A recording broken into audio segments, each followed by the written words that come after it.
നമസ്കാരം. നമ്മൾ ഇന്ന് ഡിസ്കസ് ചെയ്യുന്നത് റിസ്ക് അസസ്മെന്റ്. എന്താണ് റിസ്ക് അസസ്മെന്റ്? നമ്മൾ ഇൻഡസ്ട്രിയിൽ എല്ലാവരും കേൾക്കുന്ന ഒരു വാക്കാണ്, സ്ഥിരമായി ഉപയോഗിക്കുന്ന വാക്കാണ് റിസ്ക് അസസ്മെന്റ് എന്നുള്ളത്. വളരെ ലളിതമായിട്ട് പറഞ്ഞു കഴിഞ്ഞാൽ റിസ്ക് അസസ്മെന്റ് എന്ന് പറഞ്ഞു കഴിഞ്ഞാൽ it is a strong technical tool to identify the risk in a place or activity. ഒരു ജോലി സ്ഥലത്തെ അവിടെ ഉണ്ടാകാൻ സാധ്യതയുള്ള അപകടത്തിന്റെ സാധ്യതയും അതിന്റെ പരിണിത ഫലങ്ങളെ കുറിച്ചുമുള്ള ഒരു ടെക്നിക്കലായിട്ടുള്ള ഒരു അസസ്മെന്റ് ആണ്, ഇവാലുവേഷൻ ആണ് റിസ്ക് അസസ്മെന്റ് എന്ന് പറയുന്നത്.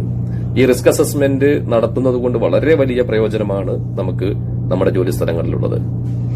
പ്രധാനമായിട്ടും അവിടെ ആ ജോലി എത്രത്തോളം അപകടകരമാണ്, അതിനാവശ്യമായിട്ടുള്ള മുൻകരുതലുകൾ എങ്ങനെയാണ് എടുക്കേണ്ടത്, അതല്ലെങ്കിൽ ഒരു വർക്ക് പ്ലേസിൽ ഇൻസ്റ്റാൾ ചെയ്തിരിക്കുന്ന മെഷീൻ, ആ മെഷീനിൽ വർക്ക് ചെയ്യുന്നത് കാരണം എന്തൊക്കെ പ്രശ്നങ്ങളാണ് ജോലിക്കും അതുപോലെ തന്നെ ആ ജോലി ചെയ്യുന്ന വർക്കർക്കും അതുപോലെ തന്നെ അതിന്റെ ചുറ്റുപാടുമൊക്കെ സംഭവിക്കുന്നത് എന്നുള്ളതിനെ കുറിച്ചുള്ള വളരെ ഡീപ്പായിട്ടുള്ള ആഴത്തിലുള്ള ഒരു ഇവാലുവേഷനാണ് ഈ റിസ്ക് അസസ്മെന്റ് എന്ന് പറയുന്നത്.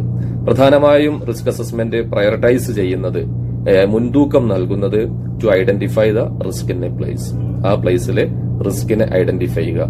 പിന്നെ രണ്ടാമത് ചെയ്യുക എന്നുള്ളത് what are the existing control measures.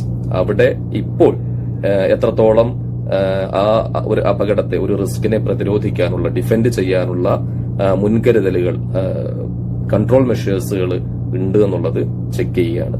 ഇനി എന്തെങ്കിലും അഡീഷണൽ ആയിട്ട് അവിടെ എന്തെങ്കിലും കൺട്രോൾ മെഷേഴ്സ് ആവശ്യമായി വരികയാണെങ്കിൽ ഈ റിസ്ക് അസസ്മെന്റ് നടത്തുന്ന വ്യക്തി അത് റെക്കമെൻഡ് ചെയ്യുന്നു. അതിനനുസരിച്ച് അവിടെ കൺട്രോൾ മെഷേഴ്സ് കൊടുക്കുന്നു.